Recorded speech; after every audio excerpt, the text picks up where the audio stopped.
In a decisive move that underscores the Trump administration's commitment to reshape federal employment practices, President Donald Trump has ordered all federal employees working in diversity, equity, and inclusion (DEI) programs to be placed on paid leave. This directive, reported by NBC, comes alongside a memo from the Office of Personnel Management demanding that federal agencies devise plans to eliminate DEI roles entirely by the end of January.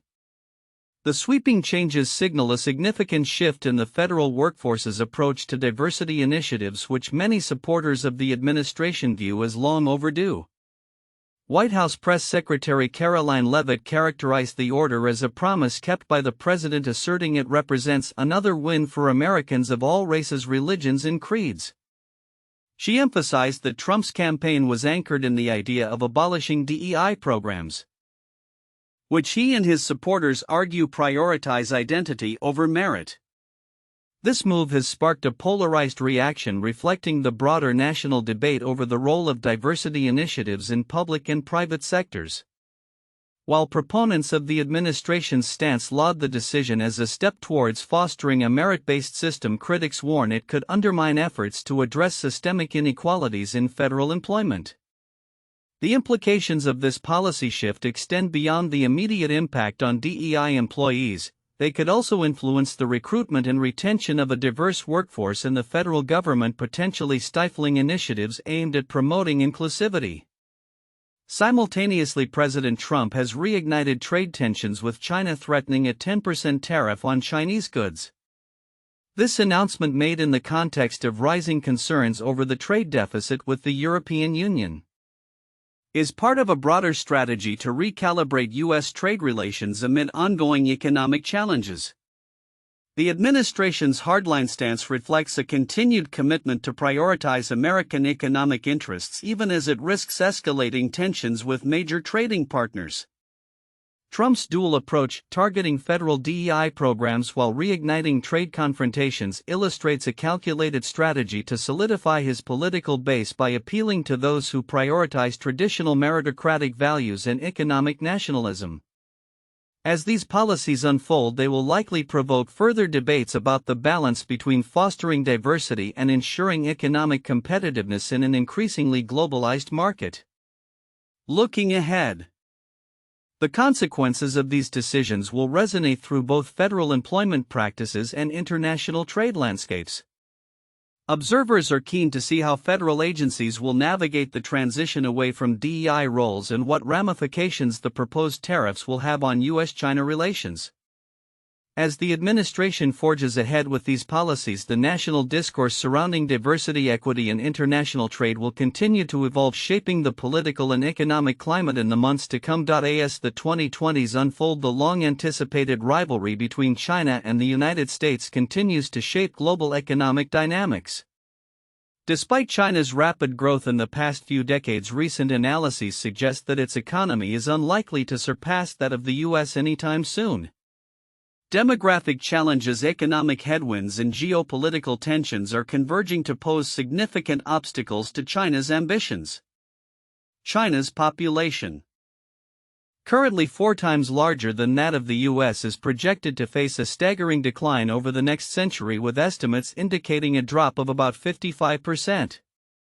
This demographic shift is a direct result of the country's stringent family planning policies, notably the one-child policy, which was in place from 1980 until 2015. As a consequence, the fertility rate has plummeted from an average of 6 children per woman in 1970 to just around 1 today. In urban centers like Shanghai, the fertility rate is alarmingly low at 0.6, far below the 2.1 threshold needed for population replacement. The implications of this demographic crisis are profound. A shrinking workforce coupled with an aging population threatens to undermine China's long-term economic expansion. This concern has prompted local governments to implement pronatal policies in a bid to encourage higher birth rates. A clear indication that the issue has reached the upper echelons of Chinese leadership. Once there was no right to reproductive freedom, and now they are indirectly interfering with your reproductive choices, lamented a citizen, reflecting the societal changes that have accompanied decades of economic development. Economists have started to reassess their predictions regarding China's economic trajectory. The Center for Economics and Business Research initially forecast that China would surpass the U.S. in economic strength by 2028, but this estimate has since been pushed back to 2036 and more recently stated that it would not happen in the next 15 years. George Magnus, an associate at the University of Oxford's China Center, expressed skepticism about China's economic future, stating, "The window in which there were credible chances that China's GDP might surpass the United States has pretty much closed." While the Chinese economy has demonstrated remarkable resilience and remains influential in global manufacturing and trade, it is now grappling with significant structural challenges. The overinvestment in infrastructure and over-leveraged housing market and a faltering growth model have raised concerns about the sustainability of its economic expansion. China's real estate sector, which constitutes about 70% of household wealth, is still in recovery mode following the abrupt end of its zero-COVID policy. The economy managed to achieve a growth target of 5% in 2024, but this marks a significant departure from the double-digit growth rates seen in the past. In contrast, the U.S. economy is projected to grow steadily, buoyed by a more stable demographic profile and immigration. While the U.S. birth rate of 1.6 also falls short of the replacement rate, the country benefits from a diverse and growing population of foreign-born residents, which accounted for 14.3% of the total population in 2023. By 2040, the U.S. population is expected to increase to 370 million, with 62% of individuals in the working age bracket. The geopolitical landscape further complicates China's position. The ongoing trade tensions with the U.S. have not only strained economic relations but have also prompted China to consider strengthening ties with other nations. Beijing's efforts to establish a multipolar world order and diminish the dominance of the U.S. dollar are noteworthy, but such ambitions may require a level of economic robustness that is increasingly out of reach. Despite the challenges, China has made strides in specific sectors, particularly in renewable energy and advanced manufacturing. Researchers highlight China's achievements in next-gen technologies such as commercial nuclear power and quantum communications. However, the overall health of its innovation ecosystem is still lagging behind that of the U.S., which benefits from a decentralized innovation model that fosters sustained growth. As the global economy continues to evolve, the implications for both superpowers are profound. While China's ambitions remain intact, the hurdles it faces are formidable. The dynamic interplay between demographic shifts, economic policies, and geopolitical strategies will undoubtedly shape the future of China and its position on the world stage. As the U.S. solidifies its economic standing and navigates its own challenges, the coming years will be critical in determining whether China can reclaim its place as the world's leading economy or if it will settle for a significant but secondary role. In a significant development that underscores the ongoing tensions in the Taiwan Strait, analysts are closely monitoring the construction of a new fleet of barges by the People's Liberation Army (PLA) of China. These vessels, equipped with extendable ramps, are believed to be a strategic enhancement aimed at bolstering the PLA's amphibious landing capabilities, specifically with Taiwan in mind. According to reports, at least 3 of these barges are currently under construction at Guangzhou Shipyard International, with estimates suggesting that up to 6 may eventually be completed. The design and functionality of these barges indicate a marked shift in military strategy.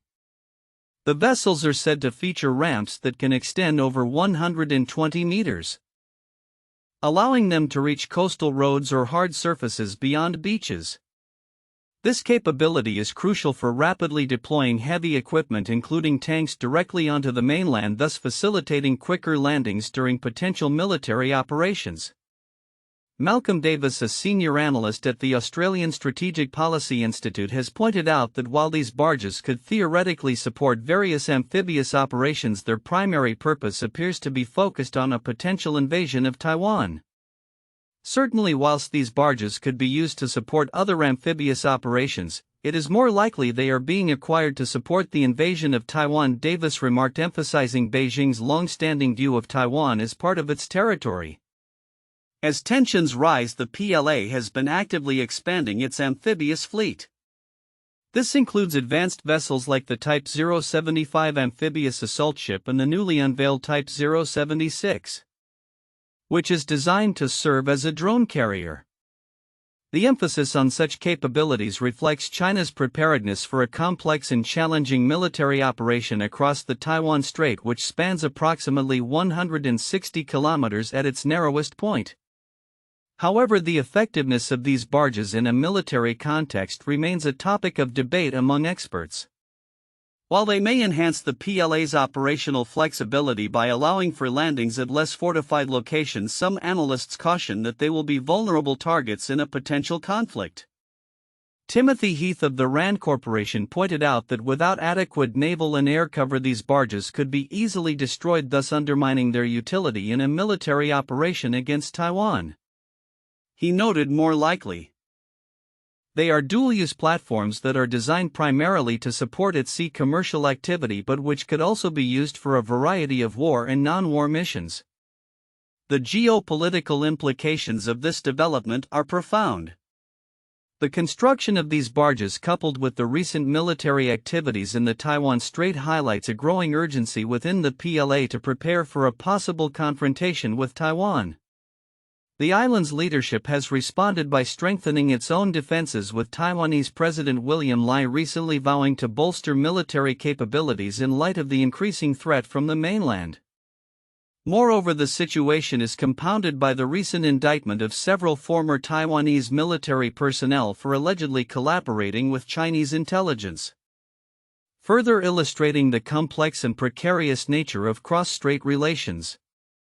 This incident underscores the internal challenges Taiwan faces as it navigates the delicate balance between maintaining its sovereignty and addressing the persistent threat posed by Beijing. Looking ahead, the strategic landscape in the region is likely to evolve rapidly. The continued development of the PLA's amphibious capabilities alongside Taiwan's military enhancements and international support suggests that the Taiwan Strait will remain a focal point of military and diplomatic tension in the years to come. As both sides prepare for a range of potential scenarios, the international community will be watching closely to gauge the implications for regional stability and security. As the world navigates through the complexities of modernity, a unique blend of tradition and innovation is emerging, particularly evident in China's cultural landscape. The recent resurgence of interest in traditional Chinese culture, often referred to as guochao, highlights a youthful energy that infuses age-old customs with contemporary relevance. Young people are not just passive consumers of culture, they are actively shaping and redefining it, creating a vibrant interplay between heritage and modernity. The winter season brought a picturesque scene to the Lake Songhua Resort in Jilin Province, where young skiers donned Peking opera costumes racing down slopes against a backdrop of glistening snow. This striking visual exemplifies how contemporary youth are embracing traditional elements in everyday life, merging them seamlessly with modern activities. This cultural phenomenon extends beyond fashion; it signifies a broader movement where ancient traditions are revitalized and celebrated in new contexts. Li Xiao, a student returning from abroad, epitomizes this trend as she seeks out traditional clothing to showcase during family reunions. She reflects a growing desire among young people to express their cultural identity through fashion, demonstrating a strong sense of cultural confidence. The term guochao has soared in popularity, with search interests surging over 5 times in the past decade. This shift indicates a profound transformation in how the younger generation engages with their cultural roots, moving from niche interests to mainstream trends. Cultural institutions are also evolving to meet these changing demands. The Zhiguqin Studio, a group dedicated to preserving traditional Chinese music, recently celebrated its 10th anniversary with a concert that drew a crowd of over 2,000 attendees, many of whom wore Hanfu traditional attire. Such events not only showcase the revival of traditional arts but also highlight the expectations of younger audiences for high-quality cultural products. Online platforms play a pivotal role in this cultural renaissance. According to a report from Bilibili, nearly 70% of enthusiasts for Chinese-style elements are aged 18 to 30. illustrating the digital age's impact on cultural engagement. Social media enables young people to share and promote their heritage, fostering a sense of community and collective identity. The influence of pop culture cannot be understated in this context, as seen with the success of the action role-playing game Black Myth, Wukong. Inspired by the classic Chinese novel Journey to the West, the game has sparked interest in Chinese mythology among both domestic and international audiences. Gamers have actively contributed to the conversation, sharing insights and visuals that bridge cultural gaps. The integration of modern aesthetics with traditional craftsmanship is further exemplified by individuals like Chun Haiyan, an inheritor of embroidery. By combining contemporary designs with traditional techniques, she has successfully brought her creations to international markets, including an appearance at Milan Fashion Week. This not only underscores the viability of traditional crafts in a globalized economy but also reflects a renewed appreciation for cultural heritage. As young people continue to champion the Guoqiao movement, their efforts are reshaping consumer behavior. They prioritize products that embody cultural significance alongside functionality, indicating a shift towards valuing heritage in contemporary consumption. This cultural confidence is fueled by a broader recognition of China's rapid development and its rising global influence. In conclusion, the revitalization of traditional Chinese culture through the lens of youth is a remarkable testament to the power of cultural adaptation. As this trend continues to gain momentum, it serves as a reminder of the potential for tradition to coexist with innovation. The future holds promise for further cultural exchanges and developments. As young individuals lead the way in reinterpreting and celebrating their heritage in an increasingly interconnected world, the ongoing evolution of Guoqiao will undoubtedly pave the way for new expressions of identity and cultural pride resonating far beyond China's borders.